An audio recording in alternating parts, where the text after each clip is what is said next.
that's an important thing to understand is like, so if you understand like what Cubans have been through, you'll understand why they're so concerned about a country going towards communism. And they see liberalism go to socialism, then to communism, right? So anything super liberal, they get concerned that they're going to go through what their family already went through, these horrible stories, right? Where they lost everything. Right. Because I don't think anybody gives pushback to Cubans when they say what they experienced and how they don't want to experience it again. Right, but they've gotten pushbacks. Because people don't know the history. But people who know the history understand. And as a Cuban, I'm confused sometimes too when they're so MAGA because I'm like, this administration is also very cozy with Russia, who in a former KGB, the ultimate communist, you know, like, so that's a little confusing at times. So. For sure. What's the guy name that was running for President John?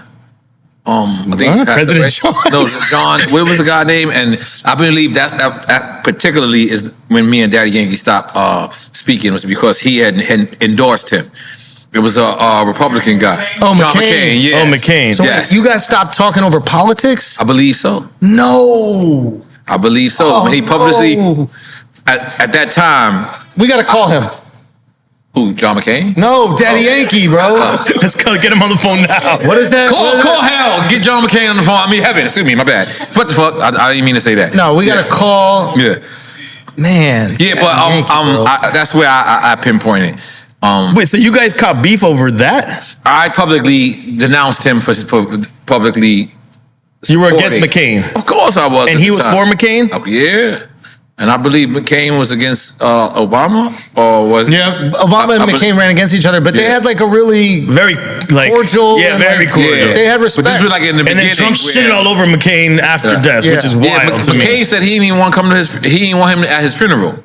Yeah. He told he on his deathbed. He said, "Tell Trump don't come to my shit." Yeah. Do you know how mad you got to be on your deathbed? Nigga say, "Yo, what you want?" He's like, "Just make sure Trump don't come up to my shit." Yeah, like this. See, there's a lot of craziness in all of this shit, dude. This is wild. Wait, why? So you haven't spoken to him since? I believe I could be getting my time. That can't be the reason. I mean, I have me and him have no other problem. We have nothing.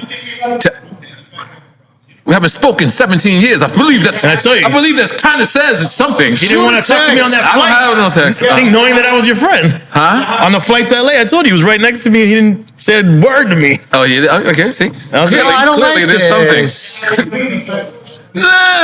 I don't like this. We could have seen each other, but it's okay. What I'm saying is that's how deep politics is. That's why I brought that up. Yeah, but like, and the thing about it was the polarization, the way that it divided. Like Nicky Jams, remember. I didn't understand Nicky Jam supporting Trump neither. I didn't understand all that. But then Nicky Jams came out and then he called him a girl. He's like, he's one of, he's like I'm introducing Nicky Jam. She's hot. She's one of the hottest out there. He's talking about a guy, fire, bro. Yeah. And then Nicky Jam still stayed on the campaign until Homeboy did the comedy special and called Puerto Rico a floating garbage, which was horrible joke. Horrible joke. Who said this? So Tony Hinchcliffe. Oh, that's right. That's right. Yeah. I'm about to say you don't get Puerto Rican newspaper? No, that's right. You only get the Cuban newspaper? Tony is hilarious comedian. You know, he did not take it back. So here's the thing about that joke, and like he actually had like a thoughtful explanation kind of what happened, but I didn't realize this because at first when I saw him do the joke, and like Tony's a buddy of mine, like I love Tony, but what I thought is that he just doesn't understand what Puerto Rico was. That was my knee-jerk reaction because Puerto Rico to New Yorkers, like if you saw the way the audience reacted, they were like, oh, like they didn't cheer at it. They were like confused because to New Yorkers, Puerto Rico is like our first exotic vacation. Right. Like when you grow up kind of regular in New York, you don't get to go to Cabo or some shit. Your first exotic vacation with your family is you go to fucking Rincon or whatever and you just enjoy Puerto Rico, right?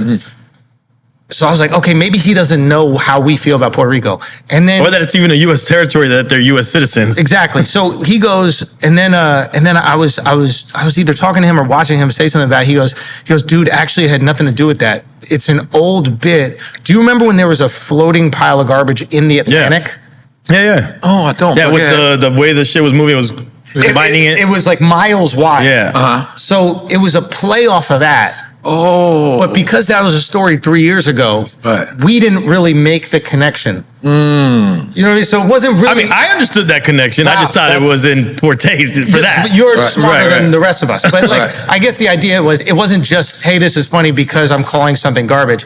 The idea was, I'm playing off of this thing that's happening, you know, this, what would you call it? Like some sort of like a recycling issue in the world and the oceans or whatever. Doesn't matter. I hate explaining jokes, but it's not what I'm trying to say is like, it's not coming from this place like, this is how I see Puerto Rican people. I think they're garbage. It was a play off of this like horrible thing that's happening. And I'm going to tell you. But it's also, it was the platform where it was said, I think, on the Trump made it a little weirder. Of course. This is what I keep telling people is like, how everybody interpreted that is okay. Right. Like, we can't be upset at how people interpreted it because they don't have all this information about him. They might not even know who he is. So if that upsets them, that's all right. No, but I'm just explaining where he's coming from as a friend. I'm going to tell you where the people were coming from, because right now they have all this tax breaks for you know, the wealthy people that's coming into Puerto Rico. I saw a lot of Dominicans agreeing with that joke. I just want to let you know. Yeah. About what, Puerto Rico? When Tony said that shit, they were like, Lee was like, let's fucking do it. But here's the deal. They have, and Bad Bunny recently like made like damn near a whole album about it, and made visuals about it. They're visualizing a Puerto Rico without Puerto Ricans. So you're talking about that tax break where essentially you pay $0 in income tax if you make over a certain amount of money. And you have to live there for there's a lot of 6 people months in one there. day or 7 months one day. We know people. Yeah.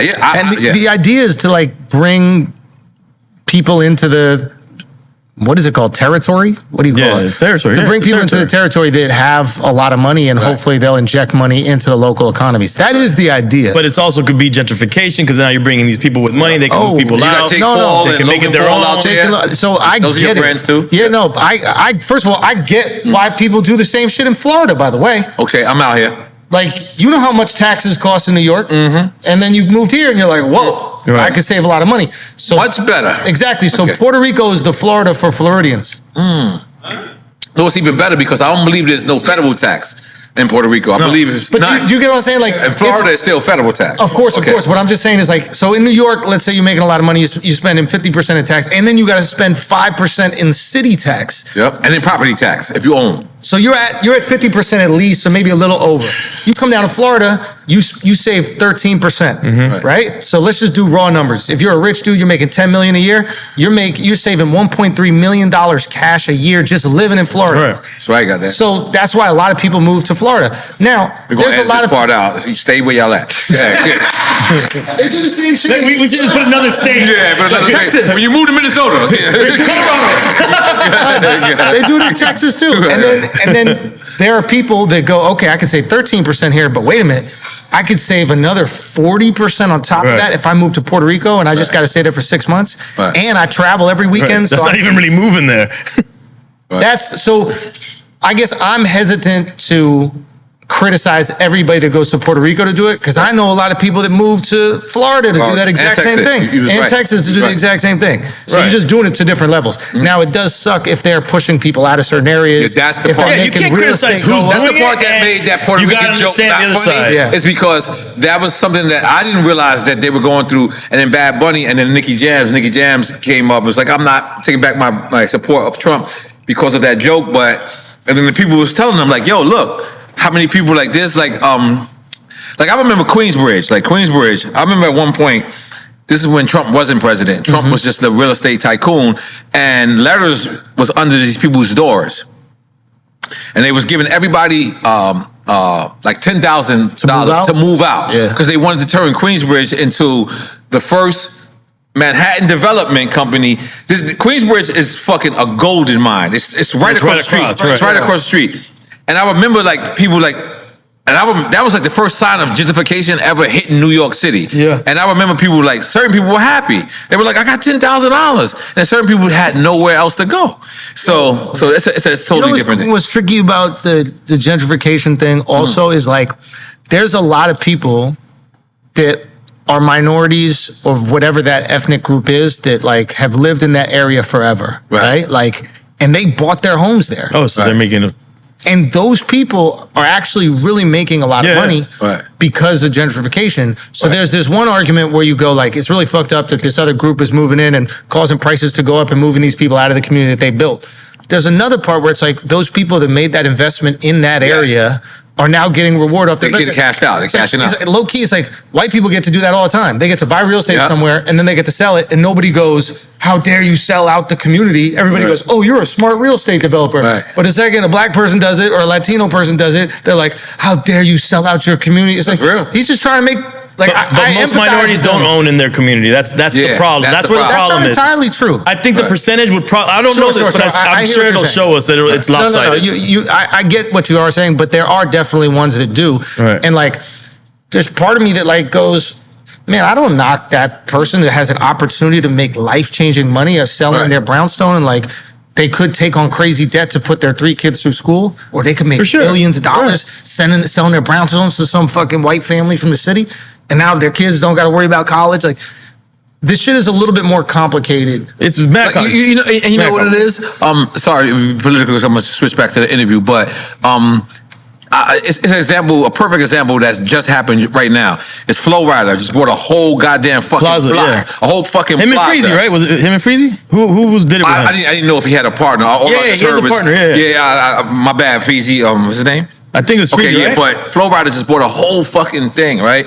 And then I saw that, I wanted to promote that, but then I seen Trick Daddy double down on him and was like, yo, I'm gonna actually have a store there. Like, do you know how much, and I'm not saying black or white.